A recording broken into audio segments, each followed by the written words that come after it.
A mitad de abril del 45, todo se venía abajo. En las colinas de Seelow, la defensa alemana no daba más. Heinrichi pedía retroceder, pero desde Berlín la orden era resistir. Mientras tanto, los tanques soviéticos seguían bajando. Berlín estaba a solo 70 kilómetros y actuaba como si el frente todavía estuviera lejos, pero ya lo tenía encima. Adentro del régimen, cada uno hacía lo que podía. Himmler moviéndose por su cuenta, Goebbels presionando para que nadie se rinda, Speer intentando salvar lo poco que quedaba. Nadie sabía quién estaba al mando. Las órdenes llegaban tarde o se contradecían. En muchas calles ya no había nadie dando órdenes. Berlín seguía de pie, pero algo adentro ya se había roto. ¿Cómo se vivieron esos últimos días del Tercer Reich?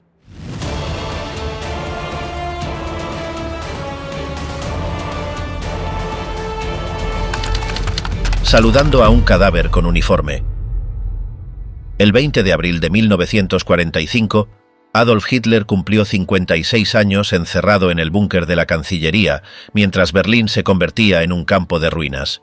Afuera, los cañones del primer frente bielorruso ya podían escucharse sin dificultad en el corazón de la ciudad. La artillería soviética había comenzado a disparar desde posiciones a menos de 10 kilómetros del centro. Berlín estaba cercada por 3 frentes enemigos. Dentro del búnker, el ambiente era tenso, forzado, casi ceremonial. A las 11 de la mañana, un grupo reducido de altos funcionarios entró en la antesala del refugio para saludar al Führer. No hubo celebración, solo una fila de manos extendidas, algunos saludos mecánicos y un Hitler encorvado, con la mirada perdida, que apenas sostenía el contacto visual. Su aspecto era el de un anciano enfermo. En la línea de funcionarios estaban Goebbels, Bormann, Dönitz, Keitel, Jodl, Krebs y el nuevo jefe del Volkssturm, Hans Fritzsche. Ninguno tenía ya ilusiones sobre la situación militar. A metros de ese saludo, los mapas mostraban que la caída de Berlín era cuestión de días. Mientras eso pasaba bajo tierra, en la superficie caían bombas sin descanso. Las tropas de la octava Guardia Soviética habían cruzado el Oder y avanzaban hacia el distrito de Marsanne. Los blindados T-34 abrían paso entre los escombros de Lichtenberg, mientras la Luftwaffe ya no podía responder. Las pocas unidades que quedaban estaban disueltas o al borde del colapso.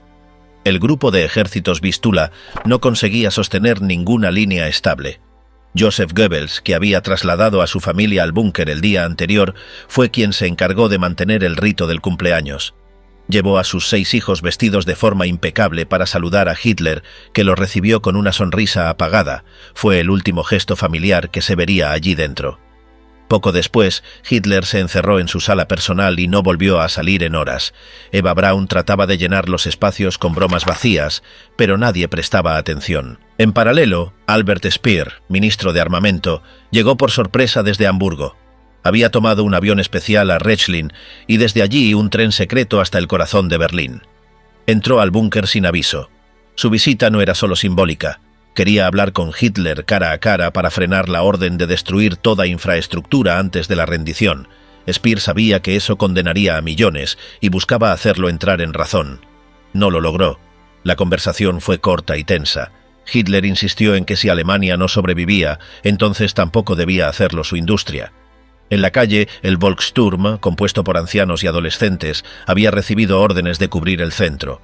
Muchos no tenían formación ni armas reales. Algunos llevaban fusiles antiguos o lanzacohetes que fallaban. Nunca habían disparado. Los colocaron tras barricadas hechas con tranvías volcados, autos calcinados y ladrillos sueltos. Ese mismo día se reafirmó en todos los mandos la consigna de resistir hasta el final. Se prohibió toda retirada sin permiso directo. Los tribunales improvisados seguían activos y aplicaban ejecuciones inmediatas por derrotismo. Varios oficiales fueron fusilados por intentar sacar a sus familias o proponer rendirse. En las estaciones de metro se instalaron puestos de control para frenar intentos de escape hacia el oeste. Los partes que llegaban desde el norte y oeste eran igual de desoladores. Las tropas estadounidenses ya estaban más allá de Magdeburgo y Leipzig, a menos de 150 kilómetros de Berlín. La región de Brandeburgo estaba colapsada de refugiados que huían a pie entre bombardeos y tropas descontroladas. Algunos eran ejecutados por no quedarse en sus casas. En ese clima, Hitler recibió un informe del general Heinrichi, jefe del Grupo de Ejércitos Centro. Le advertía que Berlín no podía resistir más de una semana. Hitler lo desechó. Dio órdenes para reorganizar divisiones fantasmas y lanzó un supuesto contraataque desde el sur con tropas sin combustible ni conexión real. En su cabeza, la victoria aún era posible. Al caer la noche, la artillería soviética aumentó el ritmo. Cayeron impactos en el Tiergarten, en la avenida Unter den Linden y cerca de la estación de Anhalter. El estruendo era incesante. La población civil se escondía donde podía. Túneles, sótanos, pasajes tapiados.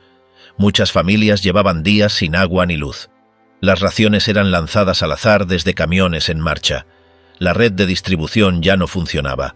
En el puesto de mando del general Weidling, encargado de defender la ciudad, se discutían los puntos más vulnerables. Se concluyó que el sur no resistiría. Las Panzer estaban destrozadas y no había con qué reforzarlas. Weidling pidió mover unidades al centro.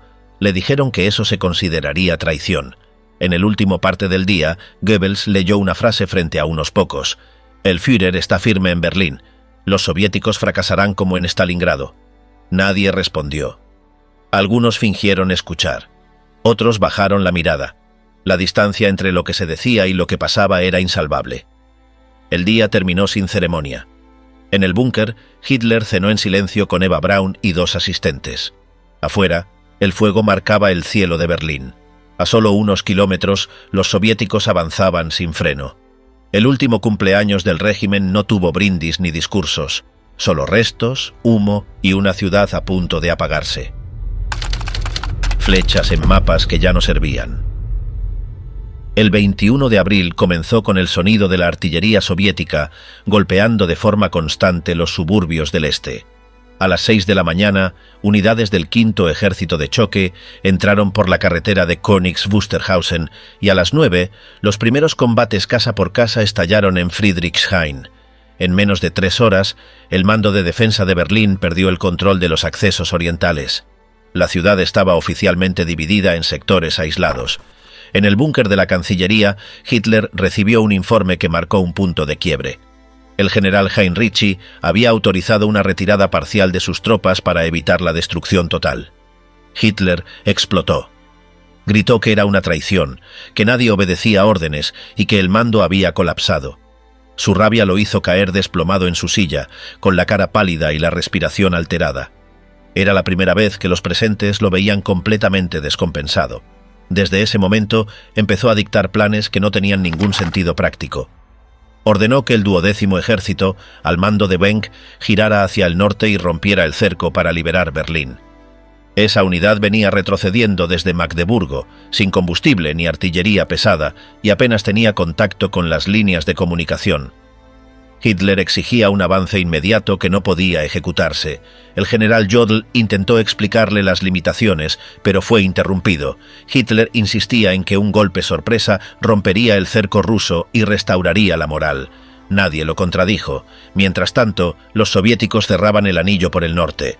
Tropas del 47º Ejército tomaron Bernau y se preparaban para cortar el acceso a Pankow. Los puentes del Havel fueron dinamitados por unidades alemanas en retirada. La ruta hacia Reinickendorf quedó destruida.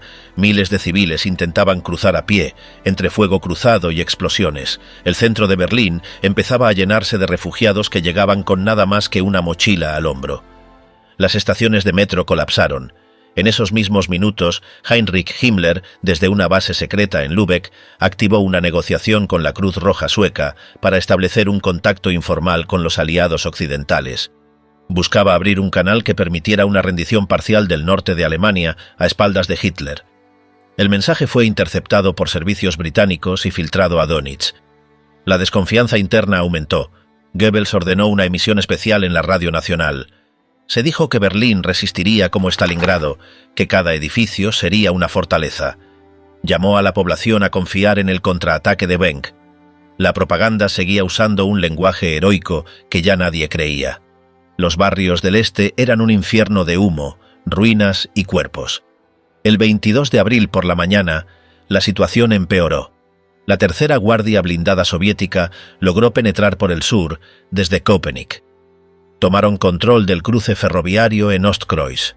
La división Nordland, compuesta por extranjeros voluntarios de las SS, fue enviada a contener el avance. Fueron arrasados en menos de 5 horas. Los combates dejaron a cientos de civiles atrapados en los refugios. En el búnker, los mapas eran cada vez más rojos. Hitler ya no se reunía con el alto mando en la mesa habitual. Ordenó que los partes le fueran entregados directamente en su habitación. Hablaba solo con Bormann y Goebbels. La sala de comunicaciones recibía más de 300 mensajes por hora, pero la mayoría eran pedidos de evacuación o confirmación de pérdidas. Ninguno traía alivio. Durante esa jornada, Hitler nombró formalmente a Helmut Weidling como comandante de la defensa de Berlín. Hasta entonces, Weidling había sido considerado traidor por haber sugerido una retirada táctica. Ahora lo ponía al frente sin consultarle. Le entregaron mapas anticuados, un teléfono que funcionaba mal y una estructura de mando fracturada. Su único recurso era improvisar con lo que tenía en la ciudad. Afuera, las últimas reservas se agotaban. Los blindados restantes fueron distribuidos en grupos de 3 o 4 por sector. No había piezas de recambio ni combustible suficiente para operar más de un día. La defensa se organizaba con lo disponible: comandos de las SS, grupos dispersos de infantería, algunos francotiradores apostados en edificios y cientos de adolescentes del Hitlerjugend. Esa noche, desde el aeropuerto de Tempelhof, se veían columnas de humo y explosiones lejanas. La catedral de San Hedwig había sido alcanzada por fuego indirecto. El centro histórico era un caos total. Las ambulancias no daban abasto. Los hospitales funcionaban a medias o estaban vacíos. En el oeste, los informes indicaban que los británicos ya habían pasado Hannover y los estadounidenses tomaban posiciones cerca de Dessau. El cerco sobre la capital era total. Pero en el búnker, Hitler hablaba de una ofensiva imaginaria. Afirmaba que Steiner contraatacaría desde el norte y que Wenck lo apoyaría desde el sur. Ninguno tenía la capacidad ni el contacto logístico para hacerlo. Eran planes sin respaldo, puras ilusiones. Durante la madrugada del 23, el teniente coronel Nikolaus von Below, ayudante personal de Hitler, escribió en su diario que nunca lo había visto tan desconectado. Solo hablaba con su secretario. El resto del personal tenía órdenes de no acercarse salvo que fuera urgente. Ya no quedaban gestos ni discusiones, solo instrucciones aisladas y miradas que evitaban cruzarse. Mientras tanto, los partes hablaban de sectores perdidos, posiciones quebradas y divisiones enteras borradas del mapa. Pero en los pasillos aún se elaboraban nuevas rutas de avance con flechas sobre mapas antiguos. La guerra seguía en los despachos, aunque afuera ya no quedara nada. 23 de abril de 1945. Berlín sin salida. El 23 de abril empezó con las comunicaciones completamente desbordadas. Desde el búnker salían más de 400 mensajes cifrados por hora a mandos regionales, la mayoría sin respuesta. Los teléfonos que quedaban operativos se usaban para confirmar nombres de oficiales desaparecidos. Muchos de ellos ya habían sido capturados, heridos o se habían esfumado en medio del caos. Los operadores del sistema de telégrafos trabajaban sin relevos. Varios colapsaron por agotamiento esa misma mañana. Goebbels, instalado de forma permanente en la Cancillería, comenzó a emitir directrices como si fuera el jefe civil de Berlín. Ordenó organizar grupos de vigilancia en cada barrio para detectar posibles derrotistas.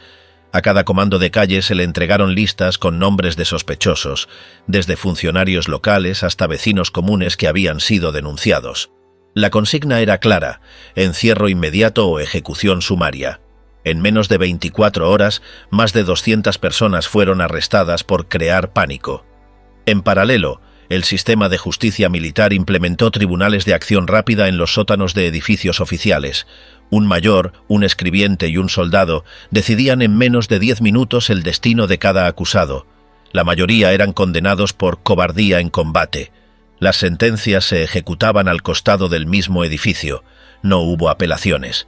Esa misma mañana, un grupo de 8 soldados fue fusilado en la calle Wilhelmstrasse por retirarse sin orden escrita. La resistencia dentro de Berlín era un rompecabezas sin coordinación. Algunos sectores tenían grupos del Volkssturm, otros tenían batallones de las SS, y en muchos casos, ambos se enfrentaban por confusión de mando. Los radios no funcionaban en la mayor parte del norte de la ciudad. Las órdenes llegaban a destiempo o no llegaban. En varias zonas, los vecinos asumieron el control directo de los refugios antiaéreos sin esperar instrucciones. En esas condiciones, el teniente general Weidling intentó establecer un puesto de mando en la zona de Tiergarten, pero la mayoría de las calles estaban bloqueadas por escombros. Tardó 5 horas en recorrer menos de 3 kilómetros. Cuando logró instalarse, descubrió que no había forma de comunicarse con la mayor parte de sus subordinados. El contacto radial se perdía a los pocos minutos. La ciudad estaba dividida en zonas de combate sin líneas claras de control. En el búnker, Hitler recibió una notificación cifrada desde Berchtesgaden. Hermann Göring había enviado un telegrama en el que sugería que, según el decreto de 1941, él debería asumir el poder en caso de incapacidad del Führer. Pedía autorización para actuar como jefe del Estado. Bormann interceptó el mensaje y lo presentó como un intento de golpe interno. Hitler, furioso, ordenó que se lo destituyera de todos sus cargos y se dictara arresto inmediato. La noticia se esparció por el búnker en minutos.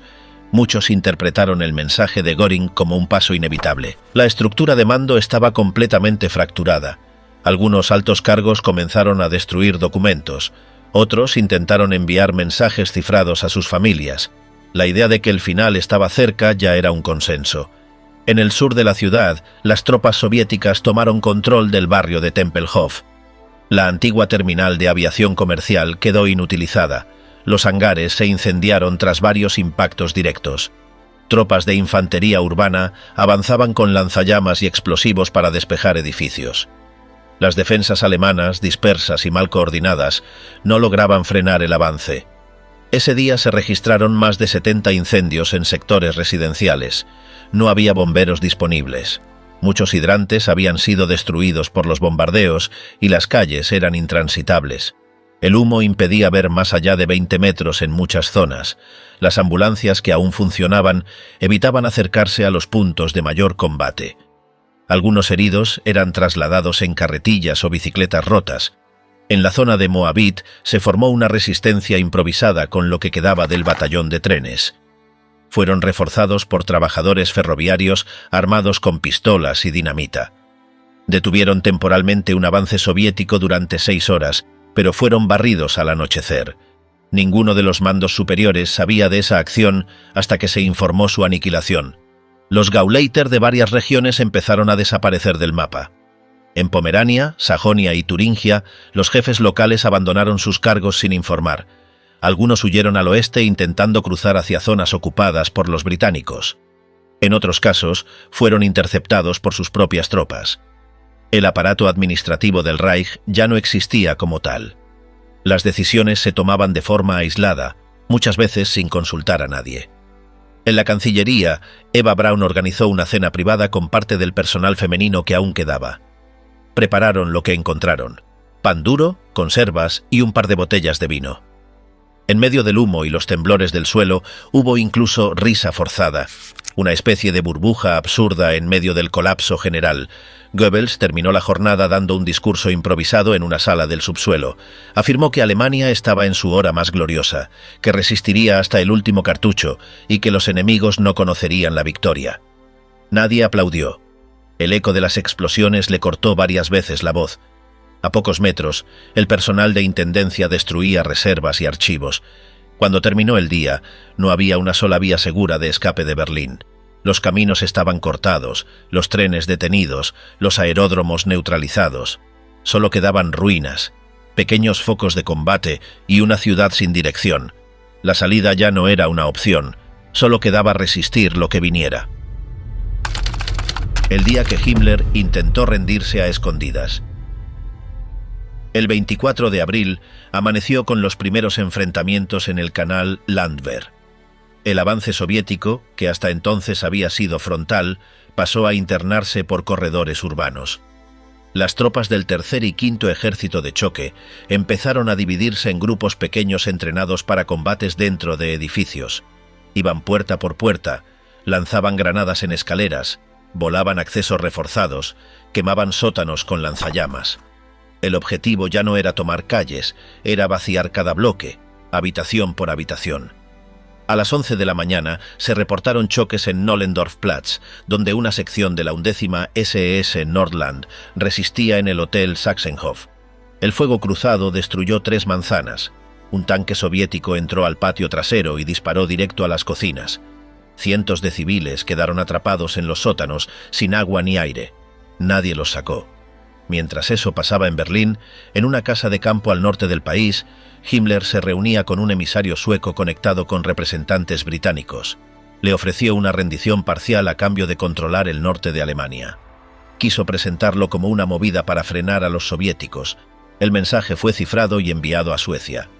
Los británicos lo rechazaron de plano. La información de la negociación llegó a Berlín por un agente doble. Bormann, al enterarse, le pasó a Hitler una nota manuscrita. No reaccionó de inmediato. Recién 3 horas después, ordenó que se revocaran todos los cargos de Himmler y que se lo declarara enemigo del Estado. También se dictó su arresto, aunque ya nadie tenía cómo hacerlo cumplir. Esa tarde, Speer hizo un último recorrido por edificios clave del Reich. Fue desde el Ministerio de Armamento hasta la estación de Lerter para impedir que volaran las calderas del sistema de calefacción central. En una reunión con mandos medios, rogó que no cumplieran las órdenes de destruir infraestructura. Dijo que Hitler estaba enfermo y desinformado. Algunos lo escucharon, otros no. Esa misma noche se volaron 3 fábricas en Siemensstadt por orden directa del Comisariado de Guerra. En Mitte y Kreuzberg, la lucha no paraba. Las tropas soviéticas avanzaban por los bordes de los canales, mientras la defensa alemana usaba los túneles del metro como rutas de movimiento. Se peleaba en andenes, escaleras, respiraderos. Los disparos eran constantes. Las paredes estaban llenas de hollín y sangre. Los civiles se mezclaban con los combatientes. Nadie pedía explicaciones. En la estación de Moritzplatz, una brigada soviética quedó atrapada 8 horas bajo fuego cruzado. Intentaron volar una salida por la línea U8, pero el derrumbe de un túnel los obligó a retroceder. Al final salieron por una vía de emergencia. El combate dejó decenas de muertos de ambos bandos. En la superficie los cuerpos se apilaban en las esquinas. Nadie los tocaba. En el búnker, Hitler ya dormía de día y estaba despierto de noche. Sus reuniones eran entre las 2 y las 5 de la madrugada. Las luces seguían encendidas todo el tiempo. El aire estaba denso. Los generadores fallaban. El aire acondicionado no servía. Algunos dormían en los pasillos. Goebbels reforzó el control sobre los civiles. Mandó formar comités de defensa barrial para vigilar, limpiar escombros y denunciar a cualquiera que pareciera desmoralizador. Se imprimieron panfletos en imprentas móviles que circularon por las calles que todavía estaban en manos de las SS. La consigna era clara: sobrevivir sin ceder. En los hospitales de emergencia, los médicos trabajaban sin insumos. No había electricidad. Las amputaciones eran sin anestesia. Las vendas se lavaban y se volvían a usar. En el hospital de Friedrichstraße atendieron a más de 400 heridos en un solo día. Muchos eran niños o ancianos aplastados en derrumbes. El edificio había sido impactado 3 veces y funcionaba solo en el sótano. El 25 de abril por la noche, los soviéticos llegaron a la estación de Anhalter. Desde ahí se desplegaron hacia Potsdamer Platz, donde estaban las fuerzas alemanas que defendían el paso hacia la Cancillería. Las explosiones eran continuas. Las ventanas estallaban. Las calles temblaban con cada impacto. Berlín ya era un corredor de fuego. En esas horas, el general Heinrichi fue destituido como jefe del grupo de ejércitos Vístula. Lo sacaron por negarse a lanzar un contraataque suicida. Lo reemplazaron por Kurt Student, que nunca llegó a asumir. El mando estaba roto. Las órdenes no llegaban a destino. Las líneas estaban muertas. Las radios sin baterías. Al final de ese día, el cerco soviético se había cerrado del todo. Desde el este, el sur y el norte, las columnas blindadas estaban a menos de 2 kilómetros del centro del poder. Solo quedaban barricadas sueltas, francotiradores sin balas y un montón de ruinas humeantes. Ya no había estrategia, ni mando, ni coordinación. Solo caos, fuego y gente disparando por instinto. Potsdamer Platz, punto de quiebre. A las 6 de la mañana del 26 de abril, el cruce de Potsdamer Platz se convirtió en el centro del combate urbano. Las tropas soviéticas de la Octava Guardia arrancaron un asalto desde Anhalter Bahnhof y avanzaron bordeando el Tiergarten. La defensa se limitaba a restos sueltos de las SS. algunos adolescentes del Hitlerjugend y tiradores apostados en edificios a medio derrumbar. El fuego no paró en todo el día. Las balas golpeaban muros enteros y los proyectiles atravesaban varias paredes antes de detenerse. Una escuadra soviética quedó encerrada en un cine abandonado con carteles viejos de propaganda. Intentaron escapar por la parte trasera, pero un grupo de ametralladoras los cazó desde un balcón del Hotel Esplanade. 2 T-34 entraron por la calle y dispararon sin pausa. En menos de una hora, la intersección quedó cubierta de polvo y restos. Ese mismo día, otra columna soviética abrió un hueco por Wilhelmstrasse. Desde ahí pudieron rodear parcialmente el distrito gubernamental. Por primera vez, el búnker quedó al alcance de artillería directa. Desde entonces, todo movimiento dentro del complejo debía hacerse bajo tierra. Nadie subía ya. Goebbels ordenó activar los altavoces públicos con grabaciones prehechas. Sonaban frases como «La victoria está en el sacrificio» o «Berlín no se rendirá». Casi todos los parlantes estaban fuera de servicio, y los pocos que funcionaban eran opacados por explosiones. Aún así, los equipos de propaganda insistieron en conectar generadores portátiles para mantenerlos vivos. Mientras tanto, Bormann reorganizaba lo interno del búnker. Sacó al personal prescindible, centralizó todos los documentos y ordenó la destrucción de papeles que no debían circular. Las decisiones se firmaban en paralelo. A veces 2 personas daban la misma orden sin saberlo. Los teléfonos sonaban para confirmar cosas que ya habían cambiado. En medio de ese caos, un grupo del Hitlerjugend intentó recuperar una posición cerca de Leipziger Straße. Eran 14 chicos de entre 14 y 16 años. Atacaron con granadas viejas y fusiles oxidados. Alcanzaron a derribar una ametralladora, pero fueron rodeados. Solo 2 volvieron. El resto quedó tirado entre ruinas. No hubo registro ni entierro. En la Charité, un bombazo derrumbó 2 pisos. Los quirófanos operaban con linternas o velas. Los pasillos estaban anegados por agua mezclada con sangre. Las enfermeras sacaban heridos por escaleras bloqueadas. No quedaban camas. Se usaban puertas rotas, tableros o sillas. En los túneles del metro, el movimiento era constante. Las tropas alemanas usaban las líneas U2 y U6 para moverse por abajo y atacar de sorpresa. En una de esas salidas, destruyeron un blindado soviético cerca del puente de Belle Alliance. El contraataque voló la entrada. Quedaron cientos atrapados en la oscuridad. En Schöneberg, los vecinos se organizaron por edificios. Había turnos para cocinar, vigilar y limpiar. Algunos fabricaban explosivos con botellas y clavos. Otros cerraban huecos con colchones viejos. Un solo balde de agua lo usaban 20 personas. Lo que quedaba de comida eran latas abolladas, pan con moho y agua hervida con cenizas. Ya no quedaban rutas de escape. El aeropuerto de Gatow había sido bombardeado esa madrugada y los últimos aviones de enlace quedaron destruidos. En la estación de Zoologischer Garten, los rieles estaban derretidos. Nadie hablaba de huir. La única opción era resistir unas horas más. Desde su puesto de mando, Zhukov mandó más refuerzos para terminar el cerco desde el sur. Llegaron nuevas divisiones de infantería y piezas de artillería fresca. Los mapas se actualizaban con zonas rojas cada pocas horas. Solo quedaban 3 espacios sin tomar: la Cancillería, el búnker y unos cuantos edificios del centro. Cuando nadie sabía quién vivía al lado. La mañana del 27 de abril arrancó con una serie de explosiones que tumbaron la red eléctrica en el centro de Berlín. Un proyectil de artillería había dado en la estación transformadora de Invalidenstrasse. La ciudad quedó a oscuras. Las radios dejaron de emitir y los teléfonos quedaron mudos, incluso entre unidades que combatían a una cuadra. Berlín quedó partida en sectores aislados, sin forma de coordinar nada. Los mandos alemanes intentaron seguir operando con mensajeros. Soldados inexpertos salían a correr entre escombros con papeles manchados o rotos. Muchos caían antes de llegar. Otros se desorientaban entre calles irreconocibles. Nadie sabía si la unidad vecina todavía existía.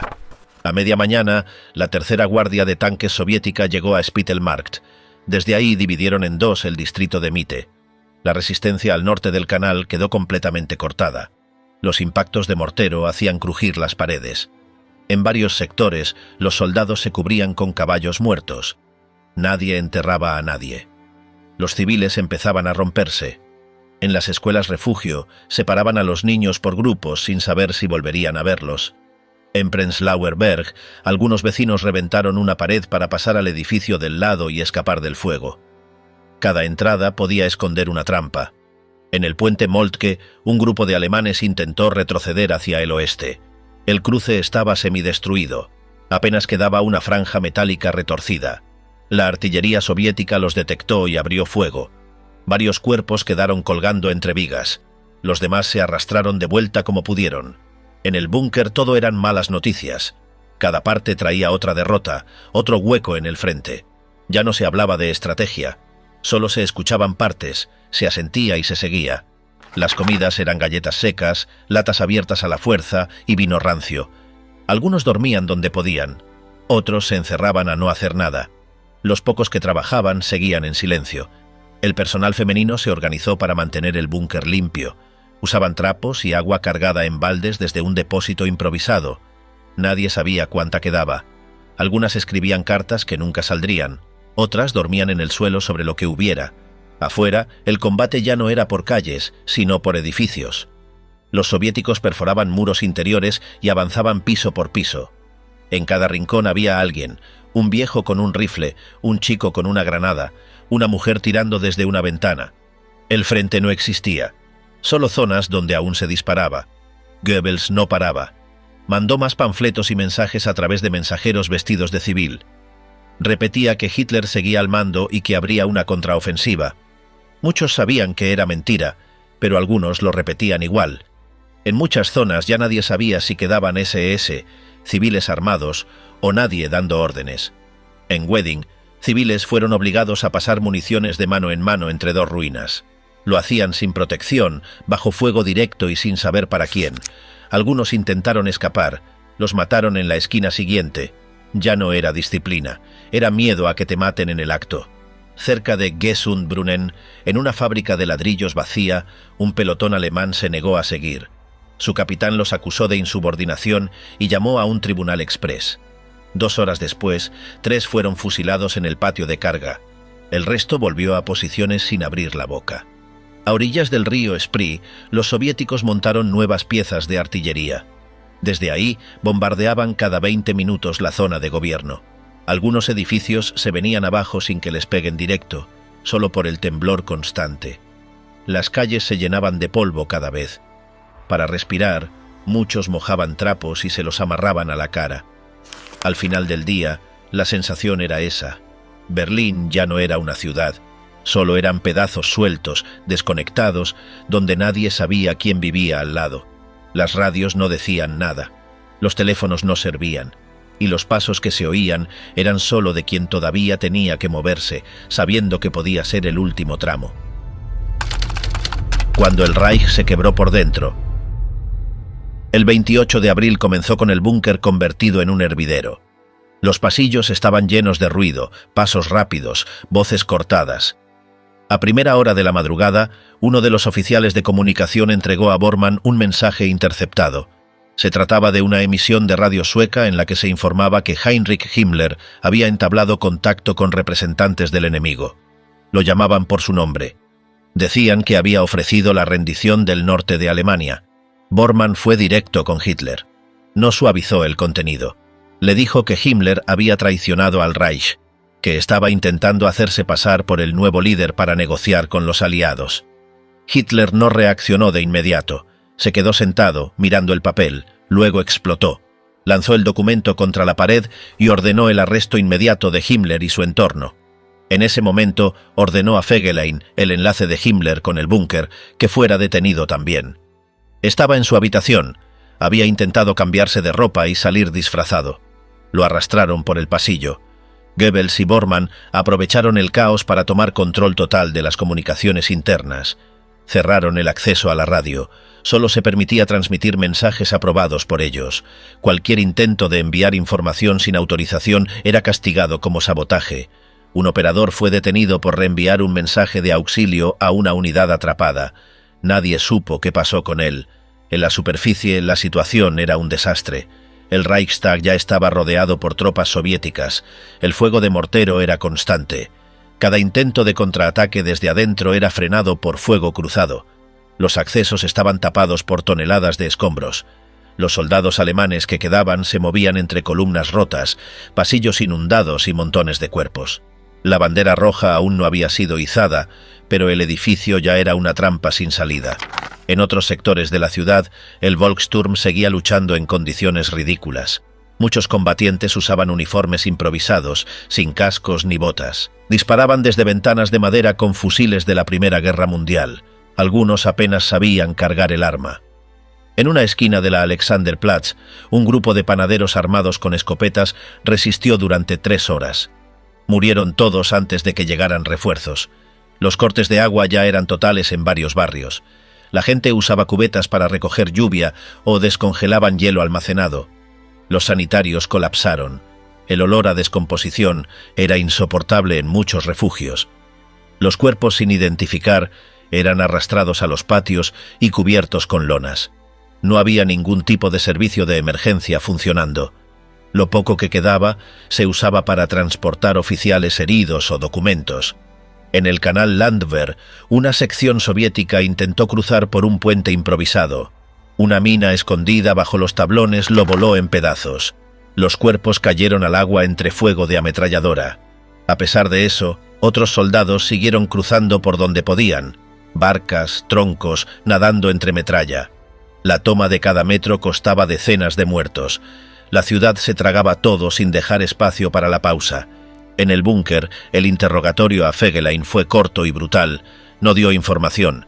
Solo repetía que quería salir, que no sabía nada, que no tenía contacto con Himmler. Fue llevado a una habitación aparte. Nadie lo volvió a ver. En los pasillos se decía que había sido ejecutado, pero no hubo confirmación oficial. El ambiente se enrareció aún más. Nadie confiaba en nadie. Se hablaba en susurros. Se miraba hacia los costados antes de decir cualquier cosa. El sistema de teléfonos internos colapsó a media tarde. Una línea de electricidad fue cortada por un bombardeo y dejó sin energía varias instalaciones subterráneas. Solo quedaban algunas radios portátiles con baterías al 20%. Se usaban solo para enviar coordenadas o pedir fuego de cobertura. Los mensajes se codificaban a mano. Las claves cambiaban cada hora, pero muchos no las recibían a tiempo. Era común que las unidades dispararan contra sus propios refuerzos por error. En el sector de Friedrichstraße, un edificio completo colapsó tras varios impactos de artillería. 6 pisos se vinieron abajo como una torre de naipes. Dentro había civiles y soldados. Nadie pudo salir. El polvo cubrió 5 manzanas. La gente salía de los sótanos con las manos en alto, sin saber hacia dónde correr. En ese momento ya no importaba la bandera. Solo importaba salir vivo del día. Esa noche se escucharon disparos desde la zona de Moabit hasta el parque Tiergarten. No había líneas de frente, solo puntos de fuego, pasos rápidos, gritos. Los soviéticos empezaron a usar altavoces para pedir rendición. Prometían trato justo a quienes depusieran las armas, pocos les creían. En el otro extremo de la ciudad, una unidad entera de soldados alemanes se entregó en bloque. Los desarmaron y los pusieron a cavar trincheras. Horas después, los devolvieron al frente sin explicación. En el techo de un edificio en llamas, un soldado alemán levantó una señal de tela blanca atada a una bayoneta rota. Nadie respondió. A los pocos segundos, una ráfaga de ametralladora lo tumbó sin aviso. Cayó hacia atrás, sin gritar, y la tela se quedó colgando del asta metálica como si nadie la hubiera visto. A esa hora, en Berlín, rendirse ya no era una opción que alguien pudiera entender. Sótanos y ruinas. El 29 de abril empezó sin cielo. La ciudad estaba tan cubierta de humo que el amanecer fue invisible. La luz del día solo se notó por un leve cambio en el tono de las ruinas. Las calles seguían llenas de humo, fuego, cuerpos. La gente ya no caminaba, reptaba, tropezaba, se arrastraba buscando un rincón donde seguir viva unas horas más. Los sótanos se habían convertido en ciudades paralelas. En cada uno había decenas de personas atrapadas. Algunos se habían quedado encerrados tras derrumbes. Otros los habían elegido como refugio definitivo. Se escuchaban gritos apagados, pasos sobre las cabezas, explosiones lejanas que hacían temblar los muros. El oxígeno escaseaba. Las velas consumían el poco aire disponible. Había niños dormidos sobre harapos y ancianos con la mirada fija en la nada. En el búnker, la rutina era mecánica.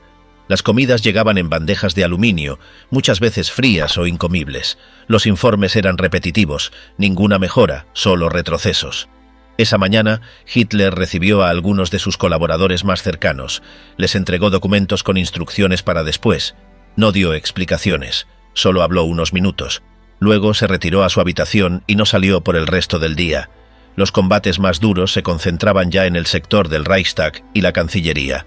La infantería soviética entraba por rendijas, alcantarillas, accesos laterales. Cada sala era un campo de batalla. Los alemanes habían puesto trampas, cables explosivos, minas. Cada piso que se ganaba se perdía minutos después. No había frentes definidos, solo ruido y muerte. Las condiciones en los hospitales eran inhumanas. En el barrio de Kreuzberg, una enfermera se quitó la vida después de trabajar sin dormir durante 60 horas. La mitad de los edificios sanitarios habían sido evacuados o destruidos. Los que quedaban funcionaban sin luz ni medicinas. Muchos pacientes estaban acostados sobre suelos fríos, con heridas abiertas y sin atención. Los que podían caminar ayudaban a los otros. Los que no, simplemente esperaban. En el búnker, Bormann seguía supervisando la eliminación de documentos. Quemaban papeles en estufas portátiles y metían archivos en cajas para destruirlos más tarde. Las chispas salían por los respiraderos. Todo lo que pudiera comprometer a alguien estaba desapareciendo en silencio. Algunos oficiales escribían mensajes cifrados que luego rompían en pedazos. En una vieja escuela de Schöneweide, un grupo de soldados alemanes se atrincheró con una ametralladora y munición suficiente para unas horas.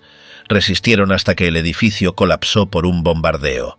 Las paredes explotaron hacia afuera. Varios civiles que estaban en el sótano murieron por el derrumbe. Nadie sabía cuántos combatientes había dentro. Solo se veían piernas entre los ladrillos. Los soldados soviéticos tomaban posiciones en edificios semiderruidos, usaban muebles rotos como parapetos y disparaban desde ventanas sin cristal. Uno de sus principales objetivos ese día fue cortar los túneles del metro para evitar que los alemanes escaparan o movieran tropas. En la línea U, 6 colocaron explosivos en varios tramos y volaron accesos claves. En un derrumbe murieron decenas de personas que no estaban combatiendo, simplemente cruzaban. En el zoológico, lo que quedaba de él, varios animales vagaban sueltos. Un oso fue abatido por una patrulla alemana al verlo acercarse. Los monos habían muerto por falta de comida días antes. El acuario estaba seco. Los soldados usaban el lugar como punto de observación. Nadie hablaba. Solo apuntaban, disparaban, se replegaban. Las paredes tenían inscripciones hechas con tiza, nombres, fechas, maldiciones. Durante la tarde, un grupo de soldados soviéticos encontró una emisora de radio abandonada. Aún funcionaba. Transmitieron un mensaje corto anunciando la inminente caída del centro de Berlín. El mensaje fue interceptado en el búnker. Nadie respondió. Ya no había capacidad para hacer nada. Solo quedaba registrar lo que pasaba. Goebbels dictaba textos propagandísticos a sus secretarias. Decía que el pueblo resistía heroicamente, que los invasores estaban pagando cada metro con sangre, que Berlín era un ejemplo de valentía. Nadie escuchaba esos mensajes. Ni siquiera los que los escribían creían en ellos. Era solo un reflejo mecánico de un sistema que se deshacía en tiempo real. En la estación de tren de Anhalter Bahnhof, una unidad alemana intentó volar un tren lleno de material para que no cayera en manos enemigas. No lograron colocar todos los explosivos y el fuego solo afectó parte del convoy. Los soviéticos entraron horas después y recuperaron documentos, mapas y armas. La mayoría estaba calcinada. En el cruce de las líneas U-6 y U-2, una unidad de asalto soviética encontró un túnel derrumbado a la mitad, con vagones volcados, vías dobladas y restos de cables humeantes. Bajaron por un acceso lateral sin saber si había alemanes esperándolos. Avanzaron agachados durante más de 100 metros, guiándose por linternas oxidadas y siguiendo un mapa hecho a mano que alguien había dibujado sobre una caja de municiones. Al llegar a un desvío, encontraron una puerta abierta con una inscripción en la pared: Archiv. No sabían qué era. Entraron sin hacer ruido y descubrieron una sala rectangular, con estanterías caídas, muebles rotos y miles de papeles desparramados en el suelo. Era una biblioteca subterránea, usada alguna vez como archivo municipal. Los soldados caminaron entre pilas de libros quemados. En una esquina, junto a un escritorio de madera a medio partir, había una batería antitanque colocada sobre una base de hierro soldada a lo que antes fue una mesa de lectura. La habían improvisado con partes rescatadas de otros equipos. A su lado, 2 cuerpos con uniforme de las SS estaban encogidos como si se hubieran dormido. Nadie disparó. Nadie gritó. El comandante de la escuadra sacó una libreta, anotó la posición y marcó la pared con tiza roja. Luego salieron en fila, sin mirar atrás, dejando todo como lo habían encontrado. Afuera, la línea U-2 seguía temblando bajo los bombardeos. El avance no se detuvo. Solo anotaron otra sala más perdida entre túneles, cables y ruinas, como si lo que ahí había pasado no le importara ya a nadie. El último ruido fue un teléfono. A las 5 de la mañana del 30 de abril, el estruendo no paraba. Los tanques soviéticos estaban apostados frente al Reichstag y no dejaban de disparar. La fachada ya no era más que una pared agujereada. Adentro, los soldados alemanes seguían disparando desde lo que quedaba de las columnas o desde huecos entre escombros. Nadie respondía a órdenes. Cada grupo se defendía como podía. En la Cancillería, las entradas estaban bloqueadas con muebles rotos, escritorios atravesados, archivadores viejos clavados con puntillas. Por dentro, no se entendía nada. Las escaleras que bajaban al búnker estaban llenas de gente. Algunos con vendajes improvisados, otros sentados sin hablar, mensajeros con papeles sucios, mecanógrafas esperando instrucciones que no llegaban. Ya nadie preguntaba qué hacer. Afuera, los jardines estaban destruidos. No había un camino limpio. La puerta de Brandeburgo había quedado atrás y los soviéticos seguían avanzando edificio por edificio. Cada casa marcada con tiza roja, a veces con una letra, otras con groserías, otras con nombres. Cada símbolo servía para algo. En los túneles del metro, un grupo de soldados alemanes improvisó una batería con piezas de tranvía. Disparaban hacia la calle desde orificios de ventilación. Apenas sirvió para frenar el avance unos minutos. Los soviéticos respondieron lanzando fuego por las entradas. En los sótanos muchos ya no buscaban salir. Algunos estaban atrapados, otros se habían encerrado solos. En varios edificios, los sobrevivientes escribieron con carbón los nombres de los que estaban adentro. Era lo único que podían dejar si morían todos. En el barrio de Mitte, unos chicos del Hitlerjugend intentaron mover un cañón. No pudieron. Tenían menos de 15 años. Los vio un francotirador y unos minutos después ya no quedaba nadie en esa esquina. Nadie se acercó. Las ventanas se cerraron como si no hubiera pasado nada. En el búnker ya no se pasaban órdenes escritas, todo se murmuraba. Los que aún quedaban sabían que era el final. Algunos seguían tecleando en máquinas viejas, otros simplemente se sentaban en los pasillos. Nadie tenía una tarea concreta. Todo el mundo se movía sin dirección, como si quedara algo que hacer. Goebbels y su mujer estaban encerrados con sus hijos. Las niñas dormían o estaban sedadas. En la cocina se calentaba agua aunque nadie la usaba. El aire era espeso. Nadie entraba a ese cuarto. Nadie quería pasar por esa puerta. En la superficie, los soviéticos ya dominaban el parque Tiergarten. Desde los techos de la Cancillería colocaban ametralladoras para frenar cualquier movimiento. Un tanque alemán salió por una calle lateral y explotó antes de girar la esquina. El humo entró por todas las ventanas. En el antiguo Ministerio del Aire quedaban unos cuantos defensores que habían rodeado los accesos con cables y explosivos. Cuando entraron los soviéticos, hubo algunos disparos. Después, silencio. Al entrar, los cuerpos estaban apilados, algunos con los ojos abiertos, como si esperaran algo. Los civiles que aún estaban en los edificios ya no sabían si tenían que esconderse o salir. Algunos colgaban trapos blancos. Otros levantaban las manos sin saber si iban a recibir ayuda o una bala. No había reglas claras. En la estación de Stadtmitte, una unidad alemana se entregó sin disparar. Los sacaron en fila por Friedrichstraße. La gente los miraba desde las puertas. No decían nada, no aplaudían, solo miraban. Como si ver soldados vencidos fuera parte del paisaje ahora. Ya era de noche cuando el cielo se volvió completamente rojo. No era el atardecer, era el fuego. Todo lo que ardía hacía subir la temperatura. Algunos pensaban que era una ola de calor, pero era el asfalto derritiéndose, las tuberías estallando, los techos colapsando. En la parte trasera de la Cancillería, los soviéticos abrieron una sala que había sido sellada con sacos de cemento. Usaron explosivos. Adentro había papeles tirados, muebles volteados, mapas manchados de sangre seca, y 2 teléfonos sonando, uno tras otro. Nadie los contestó. Los soldados los miraron unos segundos y salieron.